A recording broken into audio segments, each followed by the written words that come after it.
Operation Hurricane, the UK's first nuclear test and its dark legacy. On October 3, 1952, the United Kingdom became the third country in the world to test a nuclear weapon. Operation Hurricane, conducted on the Montebello Islands off the northwest coast of Australia, was a historic milestone for Britain's nuclear ambitions. But beneath the surface, the test raised serious ethical, environmental, and political concerns that still echo today. Why did the UK want nuclear weapons? After World War II, Britain found itself in a weakened position. The United States, once an ally in nuclear research, cut the UK off from atomic secrets through the McMahon Act, 1946. This forced Britain to develop its own nuclear program, fearing that without an atomic arsenal, it would be sidelined on the world stage. Determined to reassert its status as a global power, the British government pushed forward with Operation Hurricane, a program developed in complete secrecy. The goal was clear: prove Britain could build and deploy nuclear weapons, securing a place at the table alongside the US and the Soviet Union. The test: what happened? The first British atomic bomb was loaded onto an old Royal Navy frigate, HMS Plym, which was deliberately anchored in a lagoon near the Montebello Islands. Unlike the US and Soviet Union, which conducted their first nuclear tests on land, Britain chose to detonate the bomb inside a ship to simulate a nuclear attack on a port city. At precisely 8 a.m. local time, the 25-kiloton bomb, similar in power to the one dropped on Nagasaki, detonated. The explosion instantly vaporized HMS Plym, creating a massive fireball and sending radioactive debris into the air and surrounding waters. The blast left a crater on the seabed, contaminating the area with lethal radiation. The fallout: what they didn't tell you. While the test was declared a success by British authorities, the reality was far more troubling. The immediate and long-term consequences of Operation Hurricane were hidden from the public, with devastating effects on Australian land, Indigenous communities, military personnel, and the environment. The cover-up of radiation exposure. The British and Australian governments grossly underestimated or outright ignored the dangers of nuclear fallout. Radiation from the test spread over vast distances, contaminating water, soil, and marine life. Military personnel, including British and Australian service members, were stationed dangerously close to the blast zone without adequate protection. No long-term health studies were conducted on the soldiers involved, many of whom later suffered from cancers, birth defects in their children, and other radiation-related illnesses. Indigenous Australians living in the region were not informed or consulted. Some were unknowingly exposed to radiation that lingered in the environment for decades.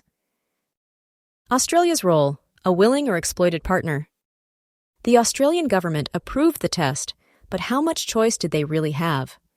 Prime Minister Robert Menzies gave the go-ahead without consulting Parliament, effectively allowing Britain to use Australian territory as a nuclear testing ground. The Montebello Islands were chosen because they were remote, far from British soil, but not far from Australian communities and ecosystems.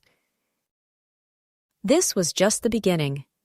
Operation Hurricane paved the way for 12 more British nuclear tests in Australia between 1952 and 1957 at Maralinga, Emu Field, and the Montebello Islands. Decades later, it was revealed that Australia's leaders were misled about the potential environmental and health risks, effectively making the country a nuclear guinea pig for British military experiments. Environmental devastation. The Montebello Islands and surrounding areas were poisoned by radioactive contamination, and the impact is still felt today. Marine life in the area was severely affected. Fish and other sea creatures absorbed radiation, disrupting the food chain. The islands remain dangerous. Even today, radioactive contamination in the Montebello region is higher than safe levels, with warnings against prolonged visits. Long-term studies found soil and water contamination in nearby regions, but governments downplayed the risks. Justice denied. The fight for compensation and accountability. For decades, veterans, Indigenous communities, and environmental activists fought for acknowledgement and compensation for the harm caused by Operation Hurricane and subsequent British nuclear tests. Many veterans were denied compensation, even as they developed radiation-related illnesses. Indigenous Australians were never consulted before the tests and were left to deal with the consequences of radiation poisoning without assistance. The British government refused to take responsibility, and it wasn't until decades later that some cleanup efforts were undertaken. In 1993, after decades of pressure, the Australian government reached a settlement with British authorities, securing £20 million, about $50 million AUD at the time, for cleanup efforts. However, this was a fraction of what was needed, and many affected individuals never saw a penny in personal compensation. The legacy of Operation Hurricane. Operation Hurricane marked Britain's entry into the nuclear arms race, but it left behind a toxic legacy of deception, radiation, and betrayal. The UK secured its nuclear status, but at what cost? Britain's nuclear program came at the expense of its closest ally, Australia, which was left to deal with decades of radioactive contamination. Generations of Indigenous Australians and military personnel suffered in silence, as governments refused to acknowledge the true scale of the disaster. The secrecy surrounding the tests mirrors modern-day government cover-ups, where truth is buried to protect political and military interests. Why this still matters today? The story of Operation Hurricane isn't just history, it's a warning. Governments often prioritize military power over human lives and hide the consequences of their actions.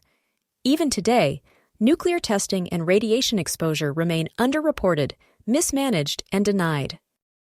The truth about Operation Hurricane was buried for decades, but those affected never stopped fighting for justice. Their story is a reminder to question official narratives, demand accountability, and never let history be rewritten by those in power. Like, follow, or subscribe for more content. Stay informed and challenge the narrative. Share your thoughts. Your voice matters.